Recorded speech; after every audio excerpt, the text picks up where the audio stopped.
Welcome to the fourth video accompanying the typed notes for example 2 for deflections and rotations. This page is going to go through solving for more constants of integration, and it's going to involve more integrating to go from rotations to deformations. In addition to the boundary condition we had that told us that the 6 constant integration has to be 0, we also have a boundary condition at x equals 9. That's the point where we have another roller. At that point, the deflection also must be 0. So we have this 9 feet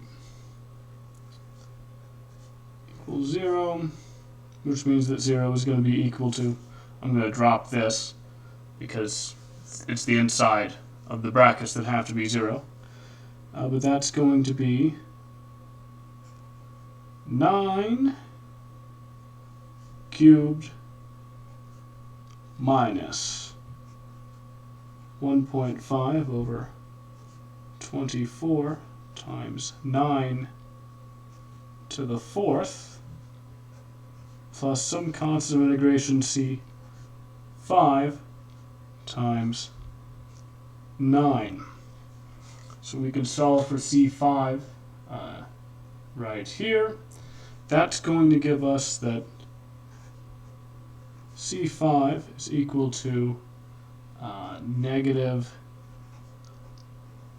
35.4375, and that's going to be in kip feet squared, because this needs to end up being in kip feet cubed, and we've got 1x there times it to end up with kip feet cubed. And this is going to give us the entirety of our rotation equation right there. It's also going to tell us what the rotation is at point B, because remember, at point B we don't have a hinge, right? We have a roller or a pin. It's a roller, and that means that the member continues to be rotated that much. So when we're looking at the next two equations, which we're going to start right now, we know now what the rotation is at B, and it's just plug in 9 feet into this equation right here. Now we're going to go back and we're going to use this again, that the rotation is equal to the integral of the moment divided by the Young's modulus and the Young's modulus and the second moment of inertia. But now we're going to use it on the second moment equation that we had. So the rotation for B to C as a function of x2, it's going to be equal to 1 over the second moment of inertia and the Young's modulus times the integral of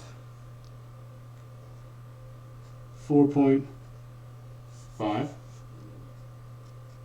kip times x2 minus 1.5 kip per 2 feet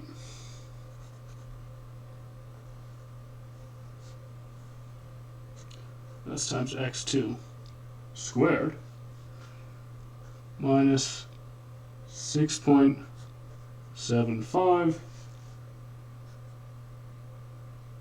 kip feet, which is going to equal 1 over second moment of inertia, Young's modulus, bracket this up, 4.5 kips over 2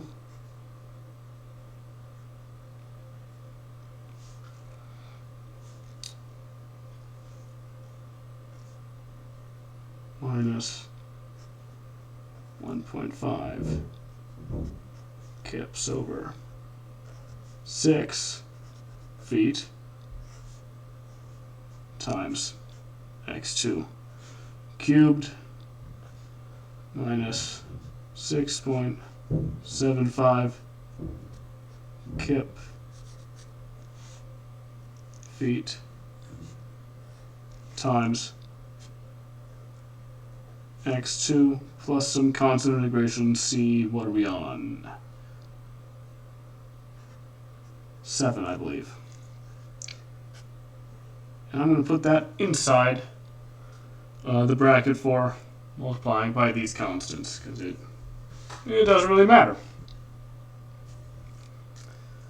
Alright, now we have a constant integration right here, but we do know what the rotation is at B, or rather we can know what it is because we can enter 9 feet into this equation right here and 0 into this equation, because it turns out that when x1 is equal to 9 feet, that's the equivalent of x2 equaling 0 feet.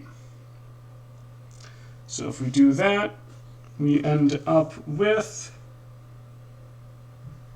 3 times, well, I'm just going to say 81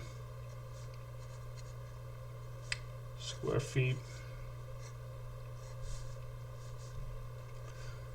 minus 1.5 kips over 6 feet. That's going to be times 9 feet. Yeah, let's just make that cubed. Plus a negative 35.4375 kip feet squared. Right, we're getting a ludicrous unit for this because I've removed the Young's modulus and the second moment of inertia, but hey, that's going to be equal to C7. It's going to be equal to C7 because all these other terms are going to be 0 when x2 is 0. And that's going to give us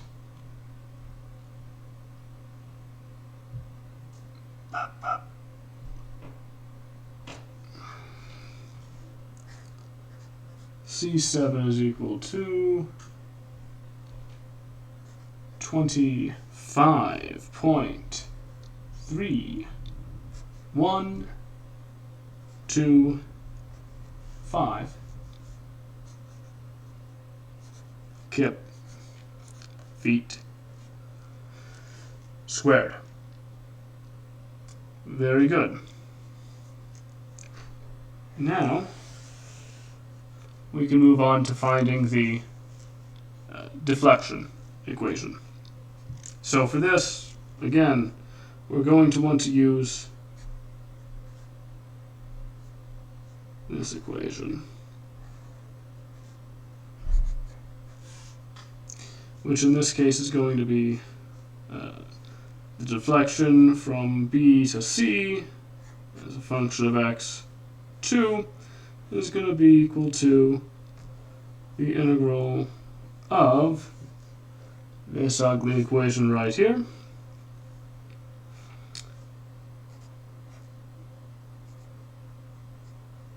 I've got 1 over EI. Brackets, don't worry, that's a constant in this case, so we can pop that out to the outside of it anytime we want to. But we've got 4.5 kip over 2 times squared minus 1.5 kip per 6 feet times x2 cubed minus 6.75 kip feet, and that's times just 1 x2, and then plus, oh dear, 25.3125 kip feet. I'm all out of space.